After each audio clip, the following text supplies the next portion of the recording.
Our Bay Area innovator today is Senator Dave Cortese.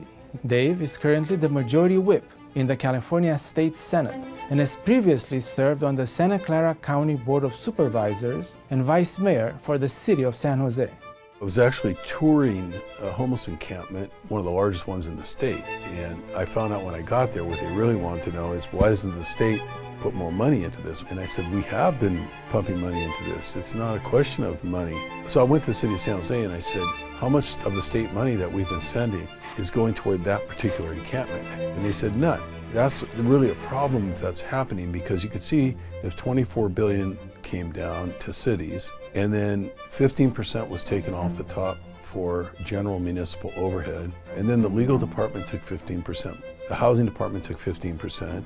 Parks and Recreation Department was doing outreach in the community to the encampment, so they wanted 15%. But you keep cutting this back, pretty soon there's nothing left to build shelters and housing with. During this episode, we will talk to Dave about the accountability of money being spent on the homeless, as well as his audit that he ordered at the state level, as well as other legislation he's involved with. This is Bay Area Innovators, and I'm your host, Steve Espas.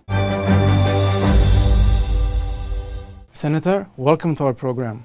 Thank you, I'm glad to be here. So the homeless issue, San Jose is nearly not as bad as San Francisco as far as the homeless situation. And I would say the homeless situation, there's two aspects to it. One is the fact that itself, that we have the homeless, which has a safety issue, a crime component. But also what's probably equally frustrating is the fact that we spend a lot of money to address the issue and it doesn't seem to go away. Now, you came up with a proposal to do an audit to figure out what happened. Can you please tell us about it? Yeah, well, I was actually touring a homeless encampment, if you can call it that, right here. In fact, it's the same homeless encampment that was just swept very recently again under the airport approach zone. As you approach San Jose Mineta International, there's an area there called Columbus Park, and the homeless have gravitated to that area over the years. And at the time, going back now a couple of years, advocates for the homeless asked me to come out and take a look because they felt like the conditions there were a public health hazard. They felt like the city and the county weren't doing enough. And I found out when I got there what they really wanted to know is why doesn't the state put more money into this? Why doesn't the state help us, help? Because of course, you get into a blame game. I think the city, maybe in the county at the time, were saying, you're gonna have to ask the state for more money. And I said, we have been pumping money into this. It's not a question of money. And at that time we were into it about 20 billion, about 19 or 20 billion as a state. So I went to the city of San Jose and I said, how much of the state money that we've been sending is going toward that particular encampment? It happens to be one of the largest ones in the state. It's a large encampment. And they said, none.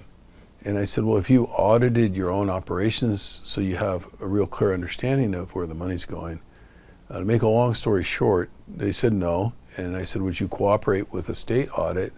They said, well, in so many words, they said we'd have to. And I went to the Joint Legislative Audit Committee, on which I sit. I'm one of the members. And after a couple months of drafting a lot of questions, really more than 20 questions about what's going on, where's the money going, about effectiveness, we submitted that letter and the committee agreed to start an audit.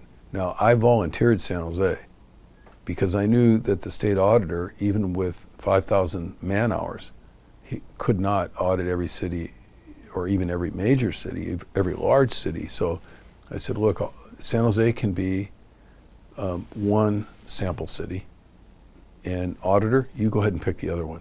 And we didn't know who the auditor was going to pick. We didn't even find out until the end. When the audit came out, it was San Diego. And I think he just decided to get a city that was similar in size to San Jose so he could do a little comparison. And probably both ends of the state, so they're opposite direction. Geographic areas were separate, but some similarities in terms of how the city's sized and run, because part of this was to audit the state's role in all of this as well. I mean, really, in some ways, that was the real big issue. I wanted to know not just if the cities were doing something wrong or less than best practices, but also whether or not the state could do something better. We want homelessness to be resolved, to be eradicated, really. And $24 billion is what was invested by the time that audit came out throughout the state of California.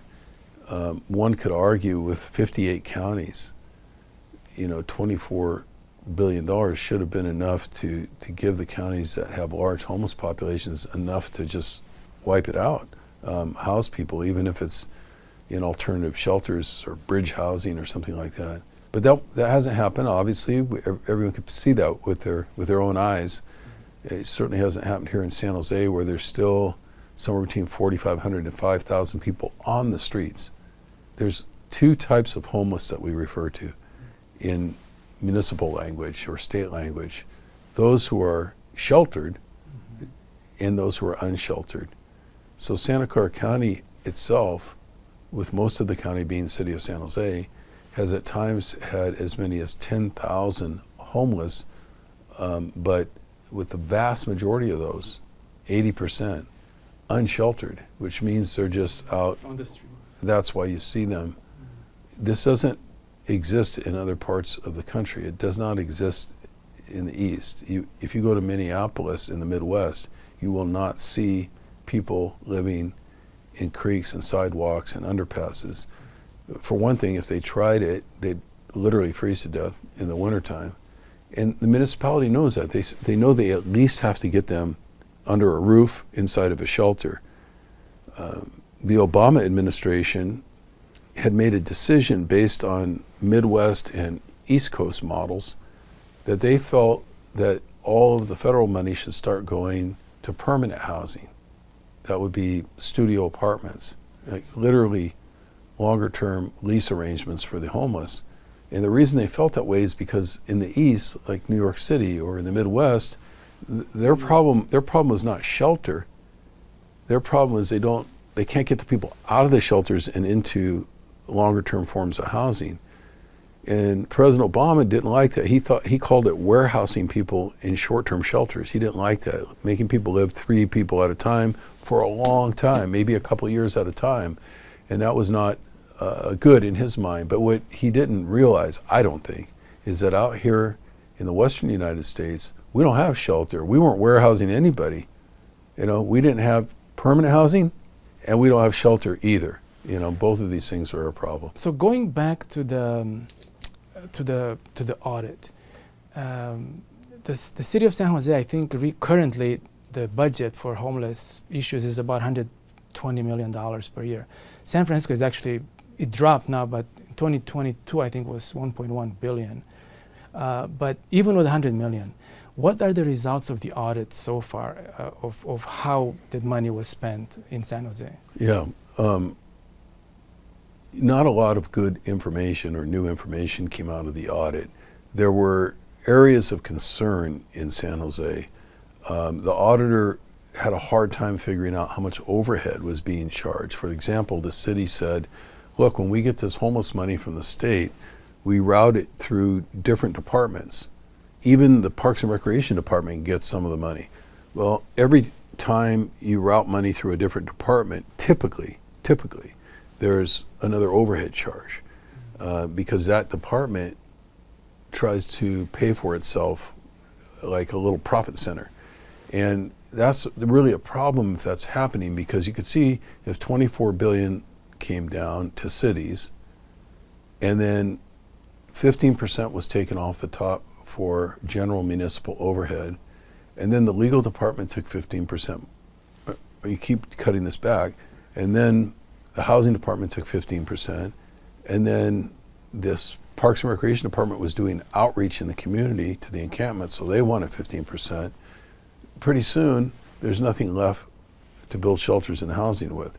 And that could be a problem. I asked the auditor that straight up, is that a problem? Could you find the audit trail of how much this money is actually getting to the end user and how much of it is getting eaten up in contracts and salaries? And I'm not even mentioning the nonprofit organizations. So, because the cities don't have a tremendous amount of capacity, or the county, and they have a tendency to contract out work And of course that means somebody needs to get paid, again, right off the top. So how much that money actually gets to shelter units, they struggled with that. The auditor was very frustrated. I don't want to say angry, but close to it, feeling like they hit dead ends because basically the two cities they dealt with, by and large, told them they just couldn't trace all of those overhead charges and all of those dispositions of the money. It doesn't mean we didn't learn anything from the audit. We learned, for example, that San Diego is doing a very, very good job with their permanent supportive housing, and to some degree San Jose has been, although that a lot of that money came from the county's 2016 Measure A program. But the county permanent supportive housing seems to be pretty effective, meaning when homeless do get in there, they stick, they stay housed. And the auditor liked that. The auditor didn't like short-term solutions so much. But the auditor's just trying to look for effective use of dollars, right, which is important. He wasn't necessarily looking at this bigger picture that San Jose historically never built shelters. When I was on the city council, as I was the vice mayor, the city had about 1,800 shelter beds. By the time I got to the Board of Supervisors in my third term, which is 10 years later, the city still only had 1,800 shelter beds. But the homeless population by that time was 7,400, most of which was unsheltered. At that time, San Jose had about 5,500 unsheltered. So if you have 1,900, 1,800 shelter beds, give or take, and 5,500 unsheltered people, you've got a problem. It's going to spill over somewhere. It's tragic that San Jose has the highest youth homelessness numbers in the country, the highest youth homeless population in the country, even more per capita than San Francisco. Of the 120 million that San Jose has, it probably needs 5 times more than that. I'm not exaggerating, just to start putting a dent in this homeless population and trying to do what the mayor is calling for now, which is get people off the street, put them in shelter. So it sounds like there's almost like two separate issues to deal with. One is to better address the issue of the homeless, how to deal with it, how to give more funds. But the other issue is how to get to these layers, these bureaucracy layers that the money doesn't get to them because of these institutions, right? Yeah, we've got to do better at that. You're right. You could almost call it 2 levels of segmentation. We have to view the homeless population in a segmented way. You can't treat veterans the same as youth and children, the same as somebody with an addiction problem. We need to be more surgical in our approach. But we also need to be way the hell more surgical with the money that's coming in from the state. And I think that's part of the issue. If we're not going to be able to figure out from the cities, even with an audit, a good audit, exactly what the effectiveness of the money is and where it's going, then maybe we need to put strings on that money that require a much more surgical approach, a much more detailed approach. Maybe the state needs to narrow its focus and get money to the most basic needs first, and not just allow so much latitude to the cities and counties to try different things. A lot of it is in the hands of the governor. He shapes the base budget every year. It comes out in January every year, and then we in the legislature wrestle with it. We audit it. We fight over it. But I think the frustration level with the legislature is extremely high right now, and I think you're seeing it now with the big city mayors as well. Mayor Mahan here in San Jose, he's asked me to support his approach of using more bridge housing, more short-term housing. It's cheaper and get people off the streets more quickly until we can get more housing built. And I've told him I will support that approach. I think it's the right approach. It's something I argued for myself when I was a county supervisor, but there needs to be more of those voices, I think.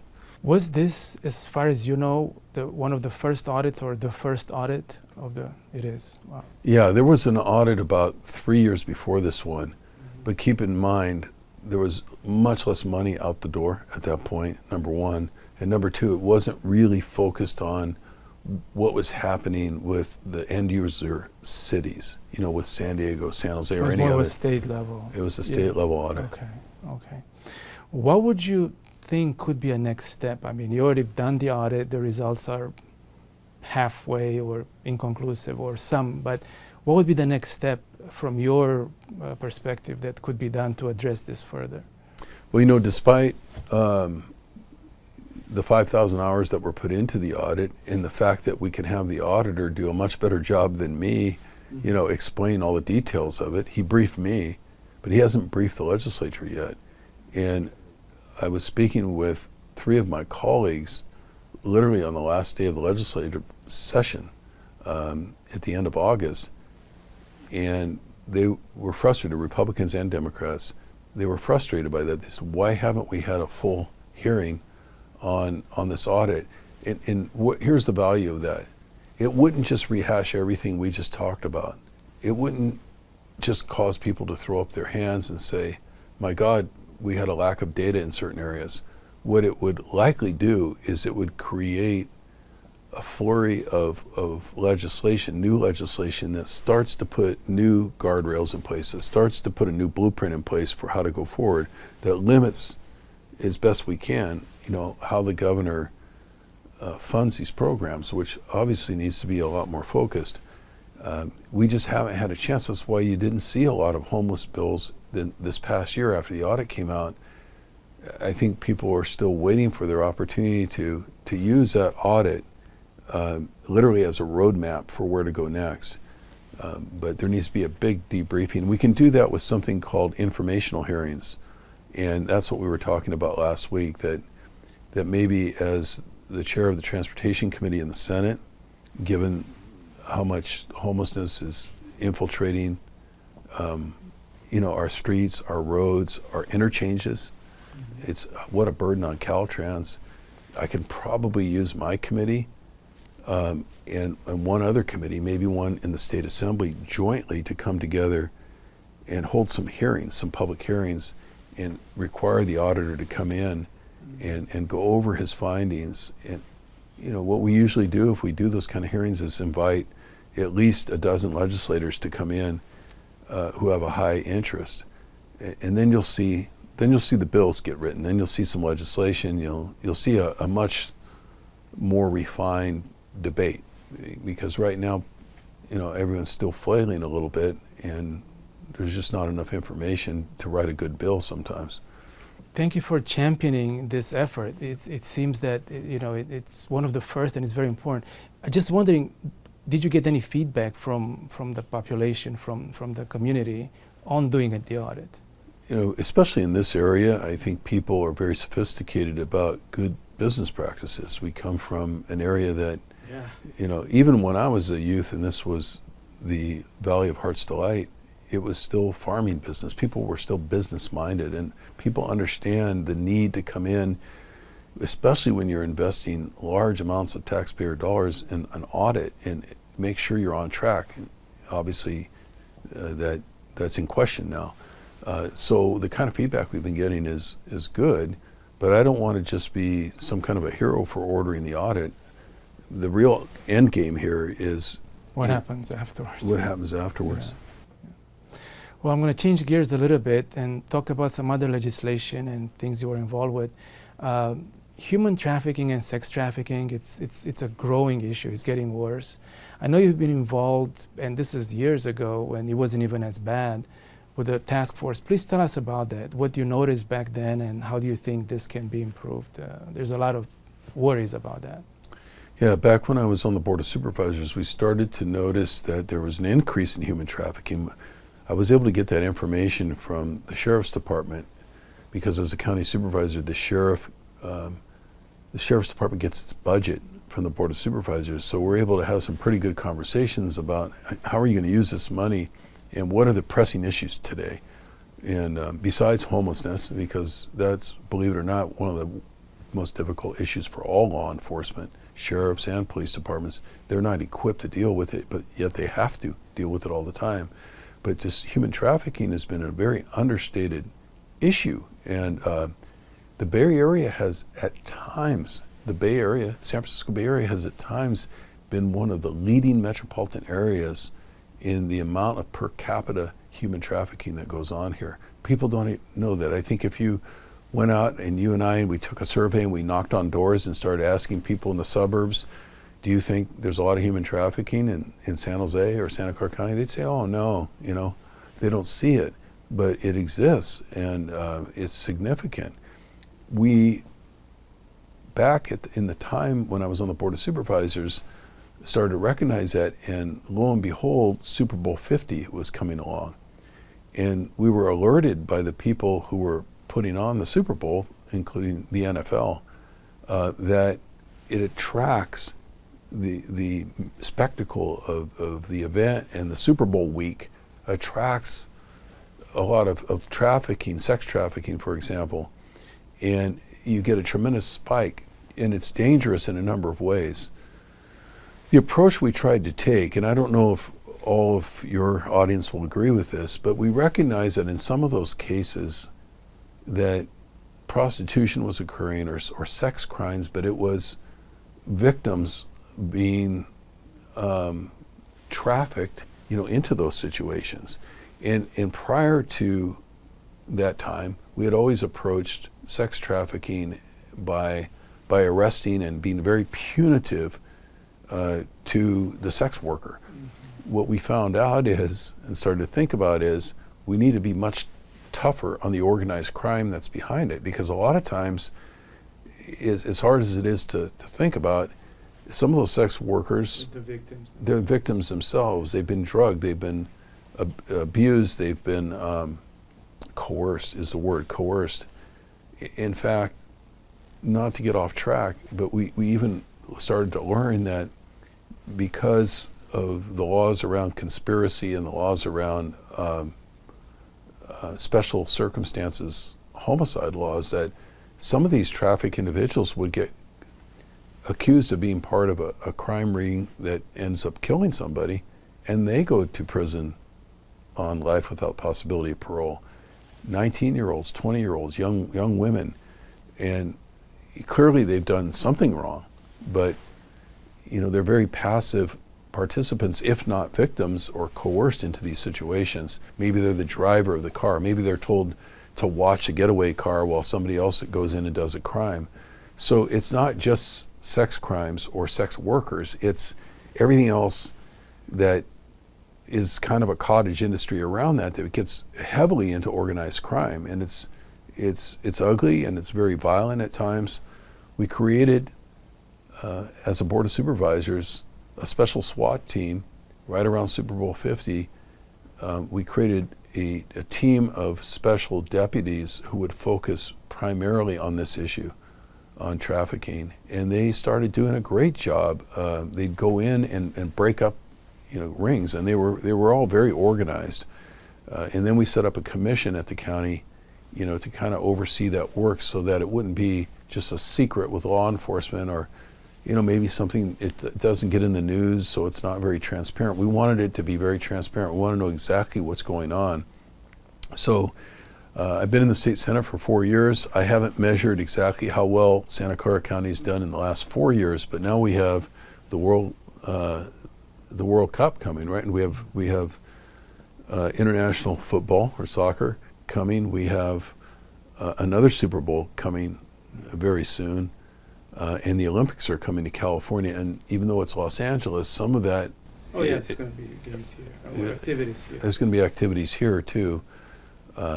So Santa Clara County will have to play a very significant role in this issue. And I'll be on top of that as a state senator. I'll do what we can. Hopefully we'll have a state budget that's adequate enough for us to try to help out with these issues, because I know the cities and the counties get overwhelmed sometimes, especially when these big events come in. It's not like they get extra deputies or extra police officers, and most of the time they're struggling to fill vacancies, and next thing you know, a big event comes, and the criminals know that. Thank you for sharing that. Yeah, we had someone on this program who decided to run into politics to address this issue, because it seems like there's a lot of young people who are coerced, like you said, into these crimes, into these sex crimes. And Sound of Freedom was a movie that she was talking about that made her realize, because it did shine a light on this issue. Yeah, I think I've seen that documentary of. Yes, it's based on a true story, I guess. Yeah, I've been in. I'm an attorney, and I was a business person and an attorney prior, to being an elected official. And of course, I still get to use my legal training a little bit, but I've tried over the years also to stay very involved with the local bench, the judges and their associations. Today, just before coming to this interview, I was at an event with judges from all over the state of California. This is an issue they're very, very concerned about. They see it up front and close, and they see the youth involvement, and they see the victimization. When you look at some of the jail records, I'm not making these statistics up, but these are just broad brush statistics all over the state. You'll see typical ages of incarcerated sex workers being 19, 20 years old, and typically 2/3 persons of color. Well, anytime you see in a diverse population like we have no majority here. We have basically every ethnicity and race and nationality, if you will, in the world represented here. So how is it that, we're way overrepresented in these statistics by super young people and people typically from just a couple of ethnic groups? It tells you that something's skewed there, that those individuals are not only being trafficked, but then they're taking the rap. They're overrepresented in the prison population because, not that they're being over-prosecuted, but they're being prosecuted oftentimes, for crimes where they were just as much a victim as a participant. There's a couple more legislation pieces that I want to ask you about, but first, I know your father was in the California Assembly. I assume you learned a lot from him. Can you share with us, what you learned from him and how you work with him? What was the relationship like? Yeah. And my father's, he's alive. He'll be 92 this month. And he's very sharp, has some physical ailments now, but he probably could go chair a Senate committee right now if he needed to. He knows how to do it. But he usually talks to me at this point in very at a very high level, in kind of broad ways, not philosophical so much, but he'll emphasize with me the importance of keeping your word, and say even though people think that in Sacramento maybe there's a lot of corruption or there's a lot of people who are lying, he said the only thing that keeps it together, the glue that keeps it together, is that amongst the legislators you really need to keep your commitments. You can't, tell somebody, I believe in your bill, I believe in what you're doing, and then betray them later. Because if that keeps happening, if that becomes the popular way to do business, we'll have chaos. The only reason the system works, and it's really a system of democracy, right, is that a representative from Bakersfield or Los Angeles can depend on a representative from San Jose or San Francisco to commit, despite the fact that our constituencies may view that legislation a little differently. We have to keep our word. He'll also talk to me about other broad issues like checking your ego. If you really think about it, and he's the first one that ever told me this, I was disappointed as a young school board member because I did not get credit for something that I initiated. And there was a press conference and I wasn't even mentioned, in the media.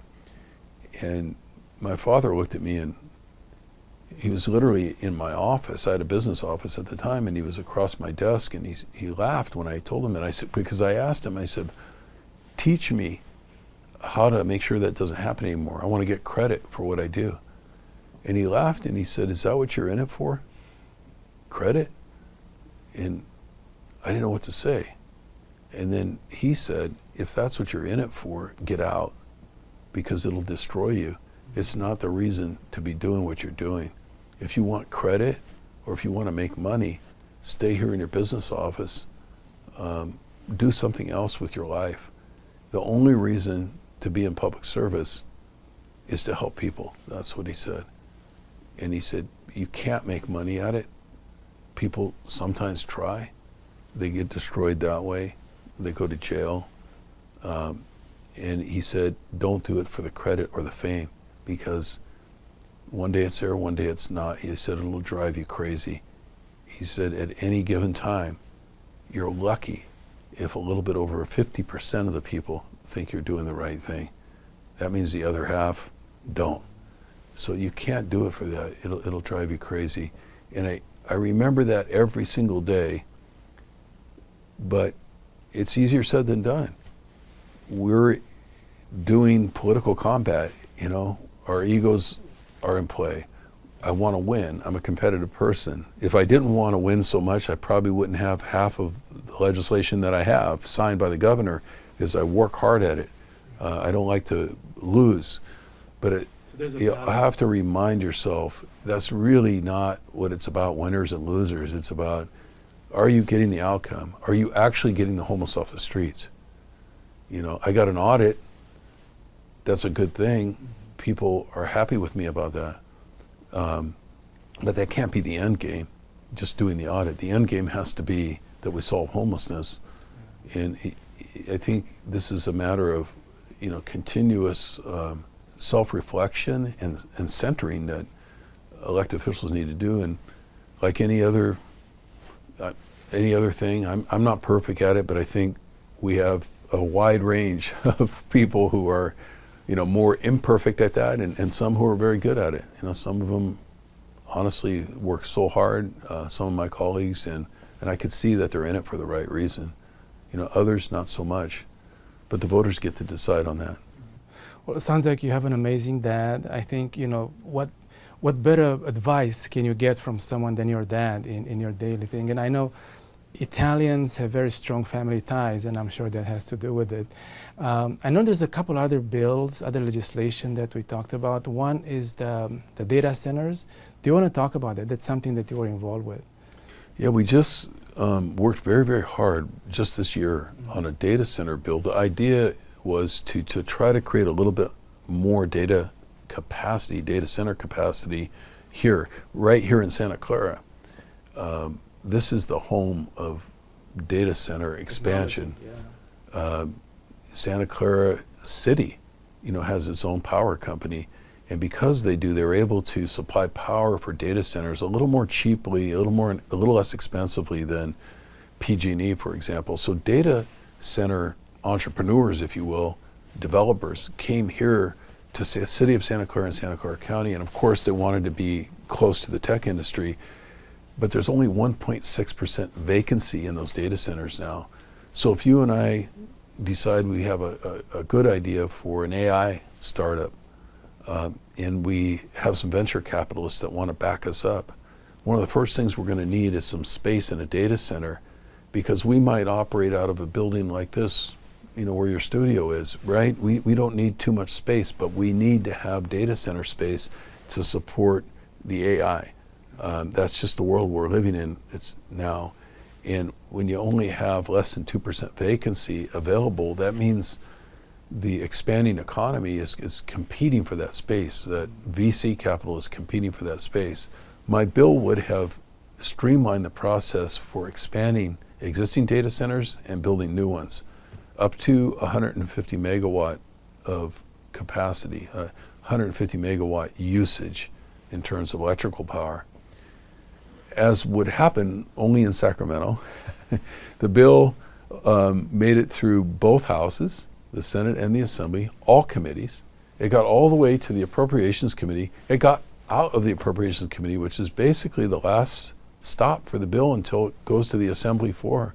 If it's a Senate bill and it goes to the Assembly floor, that means it's one step from the governor, and that's where the bill was. And an amendment was forced onto that bill in the Appropriations Committee without my consent that required any new expansions to go through a full California Environmental Quality Act review. That was the death knell of the bill, because as we all know, doing simple expansions of businesses doesn't usually require a full EIR, an environmental impact report. And they put that on my bill, which is, in a sense, kind of a backdoor way of killing the bill. That bill was sponsored by the Silicon Valley Leadership Group, by Microsoft, and a number of CEOs here. They all know that this is a problem. I think the governor's office knows it's a problem. But this is a problem for California if we can't keep up with basic infrastructure. We can't just tell people that we want all cars to be non-fossil fuel by 2035 if we have not enough EV charging stations and no hydrogen filling stations. It's not enough just to make mandates. We have to actually build the infrastructure so that people can buy the products or invest in the capital, to make this economy go. And I think we're missing the mark from time to time. I don't want to be a naysayer. The state is the 5th largest economy, and sometimes it's around the 4th largest economy in the world. We do great things with a very diverse population here. But we make some mistakes sometimes in holding up our own growth by slowing down infrastructure like that, and that's what happened to that bill. So we'll come back. I want to hold a roundtable discussion before the end of the year with CEOs from Silicon Valley, try to get the governor's office involved to sit down with us and see if we can get even more political will behind that bill next year and hurry up and get it in place before we start shutting down the economy. And the reason it was shut down had to do with the environmentalist reason. What was it? Yeah, that's a great question. When I mentioned an environmental impact report would be required, why?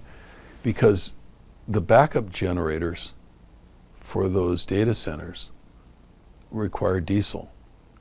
Diesel is on its way out. We know that. We're trying to eliminate it by 2033. We're trying to go to hydrogen. We're trying to go to 100% electricity. But when you have 100% electric power powering a data center, massive amounts of electric power, and you have a temporary blackout or brownout, you've got to fire up backup generators. And the only backup generators that we have as a society right now are diesel. So this isn't my choice or anyone's preference. Those generators, those backup generators, to date, have only been fired up in data centers in California 0.07% of the time. They're hardly ever used. I was going to guess 1%. Yeah, almost 1%. So we think it's a false alarm. We think if they want to put something in the bill that says we need to phase out the diesel generators at some point, fine, but don't find a solution to replace it first, right? Yeah, either find the solution first or put a study in the bill and say we can expand data centers, but in 5 years we need to have a report on solutions for eliminating diesel generators. There's many ways you could get that intentionality into the bill, and we offered many things, but as we went through committees and we had this discussion in front of assembly members and senators, by the time we had the discussion completed, they didn't want to add anything else. They understood, they were asking questions like you just did. Well, less than 1% of the time, fine, keep going. We don't really need to impose any new conditions. When you get to the Appropriations Committee on any bill, this is one of the mysteries of California legislative politics. There's no debate, there's no discussion. The Appropriations Committee makes up their mind with the chair and the committee staff behind closed doors on what bills they're going to cut, and 25 to 35% of all bills get cut. They're supposed to be cutting bills to save money for appropriations reasons. Appropriations meaning that the price tag of the bill is too high, too much taxpayer dollars. That's supposed to be what the committee is looking at. But let's face it, if they're not going to have a debate or a discussion, they could have any bias come into play. They could listen to environmentalists who are afraid of diesel and say, maybe we should stop this bill. But the frustration is they don't have to explain that. So all you get is, in this case, the only reason we had any transparency is instead of just killing the bill, voting it down, they actually gave us an amendment. They said, go ahead and go forward, but the amendment was a poison pill, right? Meaning if you're given a Faustian choice. You're given a horrible choice. If you move forward with the bill, you impose requirements on data centers that probably shuts the entire industry down. If you don't move forward with the bill, you leave us with low vacancy rates and a shrinking economy. So they really put us in a bad spot. They know it. Believe me, we didn't go down quietly, and a lot of people fought hard, and everybody knows what happened, but we just have to hope it doesn't happen again for another year. But this really affects the small businesses more, right? Because companies like NVIDIA and AMD, they probably have their own data centers. They don't have this lack of data center. Right? That's a great question.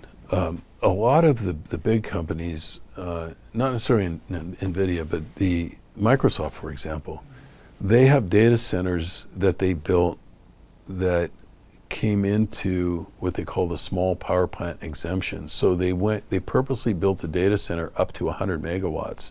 They had to stop at 100 megawatts of electricity usage. Otherwise, they would have had to go through a longer process with the California Energy Commission. So they purposely build the smaller ones. They'd rather have more small ones than one or two really big ones, because the regulatory process is easier for the small ones. What this bill was trying to do was allow them to expand their existing data centers by 50 megawatts. So instead of 100 megawatt maximum, which is what they were originally built at. And what this means is that they could add more equipment without having to go through a full lengthy CEC review, a regulatory review. They would be able to just add in a very streamlined way with a limit.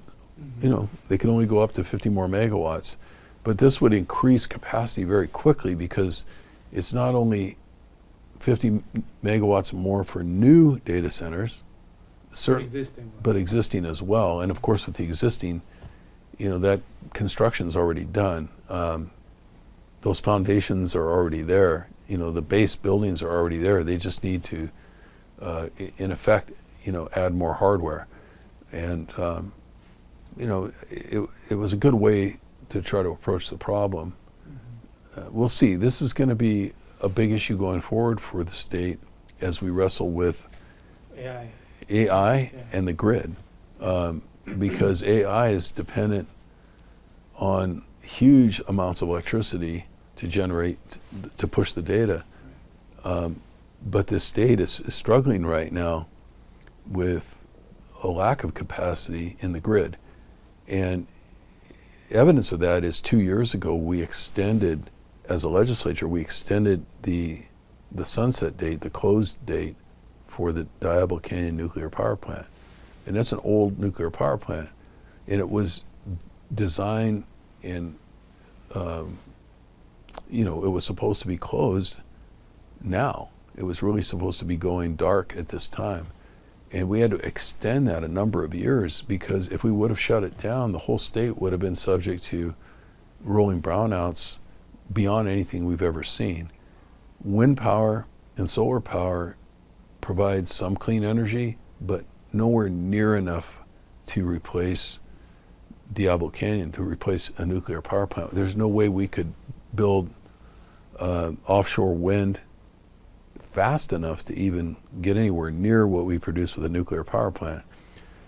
So that's the story behind the scenes as to why we did that a couple of years ago, for those in your audience that remember hearing or reading something about us extending the Diablo Canyon nuclear power plant. But the connection to the data centers, you see, is because these data centers use a lot of power. And so the governor was looking at that at the time, and he came to us and said, we have to extend Diablo Canyon. And we said, we'd rather use green energy.